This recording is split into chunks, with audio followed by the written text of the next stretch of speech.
Magandang hapon. May hapon man. Sa pangalan po ng dakilang Panginoong Jesucristo, isang mapagpalang hapon sa bawat isa. Dapat po yung atensyon ng bawat isa, lalong-lalo na yung may karamdaman. Masaya. Kasi ang una pong gagamutin yung spiritual na karamdaman. Yung mga kabigatan sa buhay, yan po kagaya ng sakit-sakit sa katawan, yan po ay kung mapapansin natin, siya po ang dahilan bakit tayo nandito sa harapan ng dakilang Panginoon. Kung kailan tayo mahina, may sakit, andito tayo ngayon, nakikinig ng salita ng Diyos. Kaya purihin natin ang Diyos dahil sa karamdaman niya, tayo po ay tinutulungan niya na ang ating pag-iisip, palakasin ang pananampalataya o pananalig sa Diyos. Ang kagalingan, resulta na lang po yan ng pakikinig ng salita ng Diyos. Ngayon po, dako tayo dito sa pangalawa. Sabi po sa sulat ni Apostol Pablo sa mga taga-Roma, ang kapitulo ay 8, versikulo 18 ng 23. Sapagkat napatutunayan ko na ang pagtitiis sa panahon ito hindi karapat-dapat na itumba sa kaluwalhatian mahahayag sa atin. Ngayon po, ano po ba yung mga pagtitiis na ginaganap natin? Minsan, sa mga leader, binibigyan tayo ng lupa na matigas ang ulo.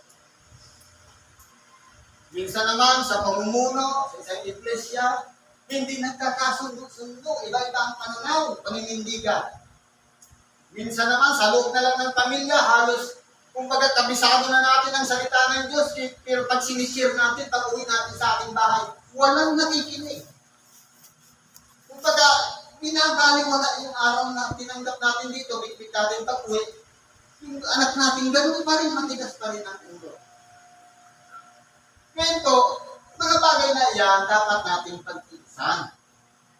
Sapagkat, parte po yan ng ministeryo na ginaganap natin dito sa ibabaw ng sanlibutan.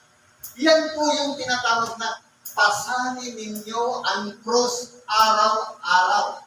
Kinakailangan tayong magsakripisyo. Sasabihin natin, mabait naman akong tao, yung asawa ko mabait naman, bakit binigyan ako ng matigas na ulo anak? At titiisan natin yan.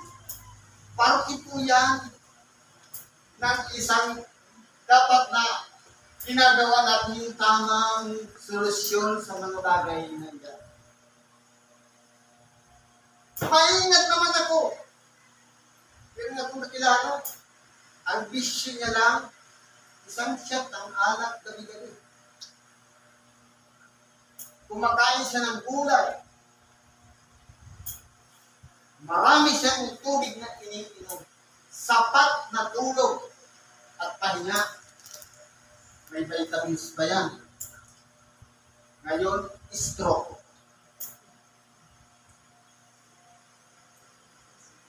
Ito ba din naman lahat ng tama? Bakit siya na-stroke? Hindi nga siya umiinom ng mga energy drink. Hindi siya nalilipasan ng gutom. Sapat na tulog, kumpleto. Pero na-stroke. Sabi ko, hindi ka kasi nagsisimba. Totoo po yan. Minsan, hindi niya sinuko ang kanyang sarili para sabihin, Diyos ko po, bantayan mo ako, Diyos ko po, tawagan mo ako, ingatan mo ako. Kasi, siyempre, pati siyang abroad, siguro, sa PVC, na nakaipon ng pera, ngayon, yung nagpagtas ka sa pamilya, doon lang umasa. Pero, yung pangangailangan ng kanyang spiritual na kalagayan, walang Diyos sa buhay. Hindi naman dapat iasa natin ang ating sarili sa salapi. Kahit sabi nga, yung gusto mag-abroad, Kahit maubos na yung kabuhayan mo sa kabibenta, kalabaw mo, pati bahay, motor, kung hindi ka talaga pinayagan ng Diyos na makaabot, kasi mas pipinsala lang ng buhay mo doon, dito ka lang talaga sa Pinas. Kaya nangyayari ko yung mga nakakabot, will ng Diyos. Kalooban ng Diyos ang nangyayari. Kahit ayaw mong mag-abroad, kung ikaw talaga para doon, gagawa ang Diyos ng paraan, walang makakahalang sa kanyang kalooban. Ganun po yun. Minsan nga yan, na-experience ko niyan sa totoong buhay. Walang bitbit, lumang birth certificate na gusto. At uwi, ang kulang na lang yung passport. In 1 month, lipat. Kalooban ng Diyos. Yan po kasi ang will na gusto ng Diyos sa buhay natin. Kaya po, kung tayo po'y merong mga pinagtitiisan sa buhay natin ngayon, nakalipad ka nga ng ibang bansa, iniwan mo yung pamilya mo, pagtitiis mo yun. Kaya po, huwag natin iisipin, ay, ako marami ng sakripisyong nangyari sa buhay ko. Hindi katulad ng iba. Hindi pwedeng ikumpara yung pagtitiis natin sa iba. Kasi po, kung gaano kalaki ang pagtitiis na pinagtiisan natin ngayon, mas lalong napakalaki ng tatanggapin natin sa pagbabalik na pagkabuhay na makulit sa mga ganap. Sabi dito,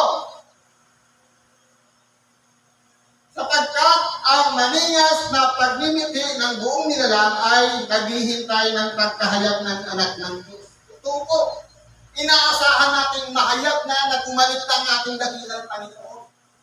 Panalangin po yan ang mga nagsisi ng kasalanan. Halimbawa, ngayon, nanalangin ka, Diyos ko po, linisin mo na ang ating kalooban. Handa na tayong humarap sa Kanya.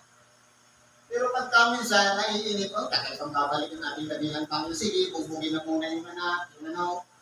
Sige, magdaldal muna. Hindi pa naman eh. Hindi dapat gano'n. Dapat nakaredy ang ating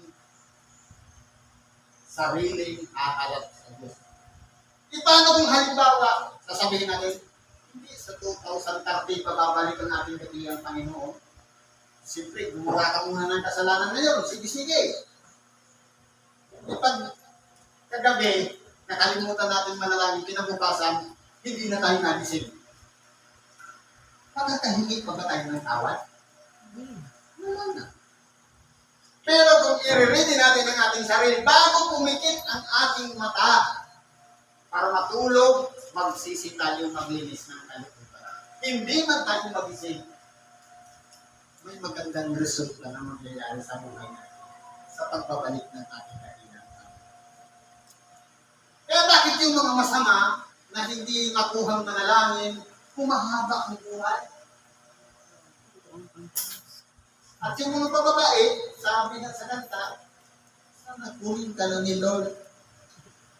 Bakit yung masasama, hinahabaan ng buhay? Kasi po, hinihintay ng Diyos yung tamang panahon na sana mayroong taong mangaral sa kanya ng salita ng Diyos, madatnan siya ng pagtanggap na siya isang taong makasalanan at magsisi, pagbalik loob sa Diyos. Siguro, kaya humahaba ang buhay, hindi pa ipinapanganak yung taong mangangaral sa kanya. Anak din lang naman magmumula sa kanya, ang manangaral sa kanya para tumungit na. Hindi po ba? Kaya minsan may itong narating sa ating mga buhay na mga damot na pinagtitiisan natin. Bakit kinakailangan? Parte ng pamilya may naa-aksidente. Bakit may na-hospital? Bakit may dumaranas sa inyong mabibigat na problema? Mga paraan po yan para nagising tayo. Pero hindi natin pinapansin kasi nakasalalay tayo sa gastusin. Pero yung binubuksan ng ating isipan na magising na tayo, isubok natin ang ating buhay sa Diyos, hindi natin ginagawa. Hindi po matatawag na pagtitiis yun, dahil hindi nagigising yung ating kamalayan. Kundi umaasa tayo kung ano yung taglay na mayroon tayo sa buhayan na inaasahan natin. Ang salapi, hindi po yan nawawala kapag ipat-ipat lang ng bulsa. Mamatay man tayo, hindi pa tayo sinisilang meron ng salapi. Mamatay man tayo, nandyan pa rin ang salapi. Pero, pagkabat dumaan sa atin yung mga bagay na yan, naway, lahat ng pagpapala na tinanggap natin, itulong natin sa atin. Parte po yan ng pagpapakasakit at pagtitiis. Nakakainit mo na lang, ibabahagi mo na sa iyong kapwa. Sa makatuwid, kung tayo tumanggap ng pagpapala, dapat kasama yung ating kapwa sa pagpapala. Maglimos tayo. Magbili tayo ng ambag. Sabi ko wala, kung nagbigay ka dito, kahit piso, investment yan. Mabuting kalusugan. Na ibibigay ng Diyos.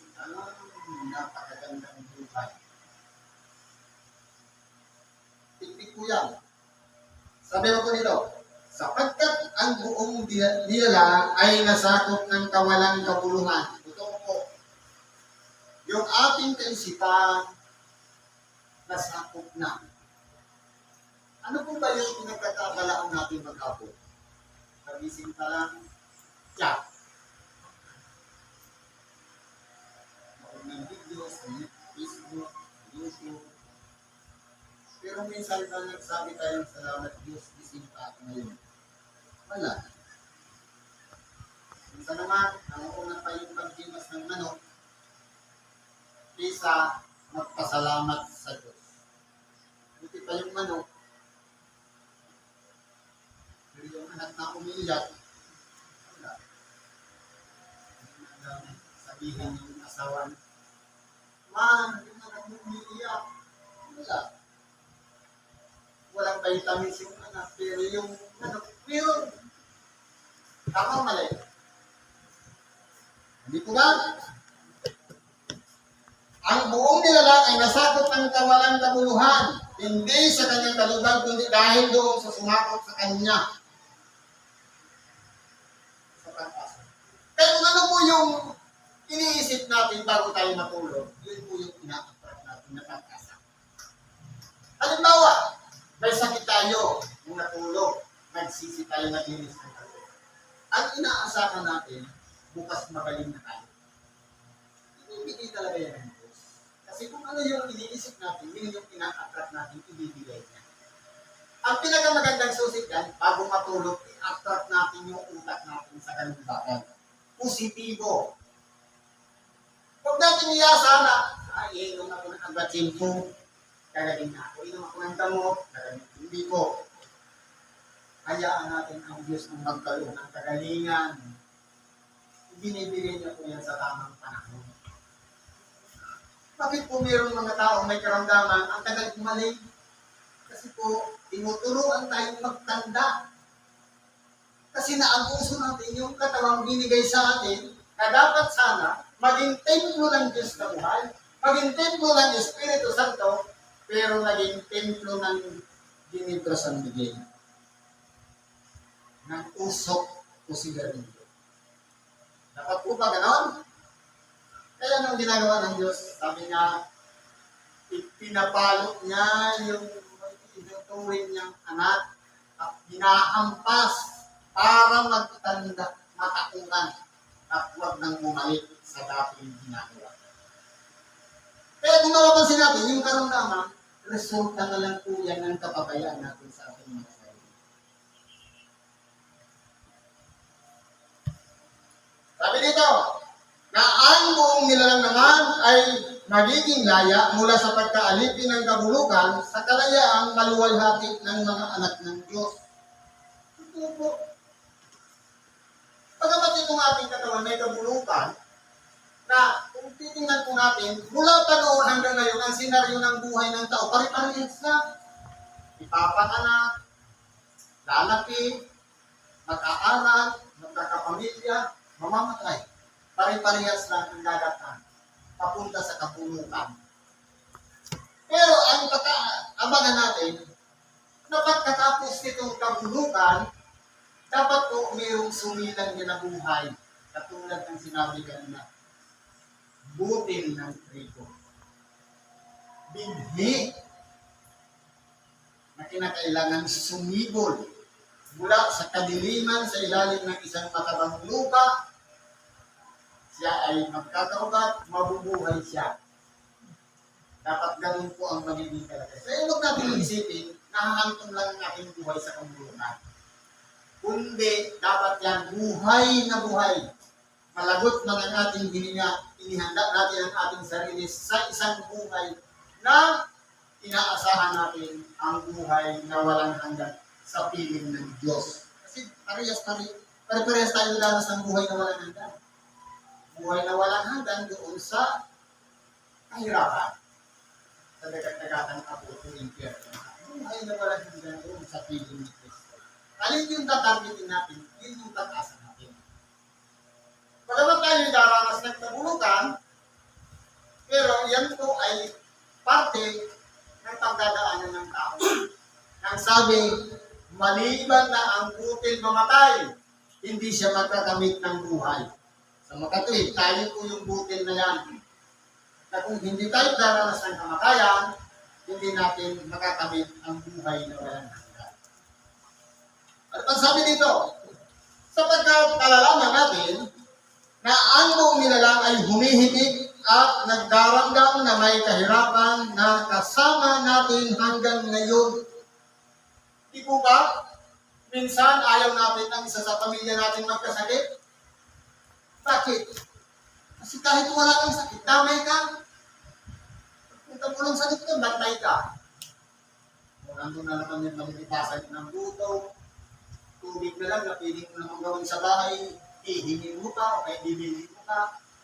Nai-stress ka pa, lalong-lalo na ang katabi ng kama. Aktual mong nakita na nalalago ka ng hininga, ang tingin mo sa pasyente mo, mamamatay na rin. Di po ba?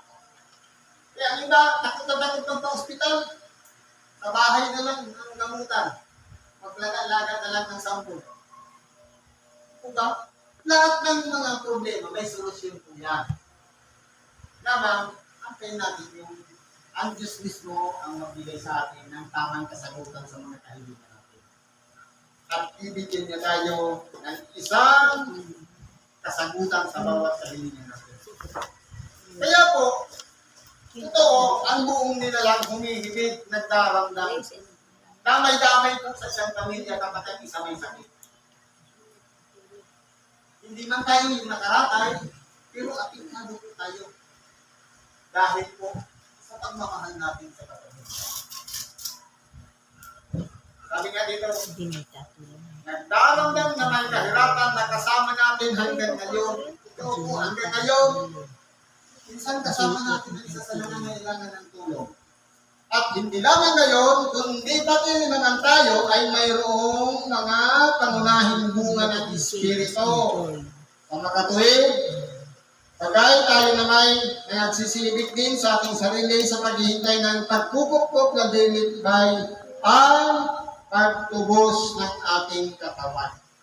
Kaya po, ngayon, yung buhay-buhay ng ating dakilang Panginoon, hindi lang natin iisipin ngayon ay minister niyo lang niya. May purpose po bakit dinalay niya ang buhay. Kasi po, siya po yung tinatawag na dakilang sacerdote. Dati noon, kapag ang isang tao may kasalanan, bunga ng paglabag, at hindi pagsunod sa kalooban ng Diyos, bawat isa kukuha ng isang matabang hayop, iaalay niya pantubos ng kasalanan. Si Kristo, ibinigay niya na para sa lahat. Ilalakit lang natin yung pananalig natin sa Kanya. Nakasama tayo sa limipahan niya, hindi na tayo maghahanap ng matabang hayop dahil ginawa niya na yung pantubos. Inalay niya na ang kanyang buhay. May pagkakaiba nga ang pag-alay ng kanyang dugo. Kasi po yung mga hayop, ginigilitan lang, pinapatuloy yung dugo, tapos na. Pero si Kristo, lamog yung katawan. Puro sugat. Sabi nga, sa aking mga latay kayo'y nagsigaling. Sa makatuwid, kaya pala ang ating dakilang Panginoon nagkaroon ng napakaraming latay dahil ganun din karami yung mga taong makasalanan. Na bawat ampas sa Kanya at hagupit sa Kanya na bumabaon ang mga tanghampas, na hapat ang kanyang mga kasukutan, pati ang kanyang bala, sumasama ang kanyang damang, kasama tayo sa pinagalingan ng Diyos sa pamamagitan ng sakripisyo, binalas ng ating dakilang Panginoon. Yung dakilang katubusan. Kaya po, palagi natin iisipin si Kristo na nakabita sa cross. Gaano man kabigat ang ating karamdaman, ang ating kalagayan, tayo may, kumbaga, pagod na. Naubos ng kabuhayan natin, wala na tayong mapuntahan.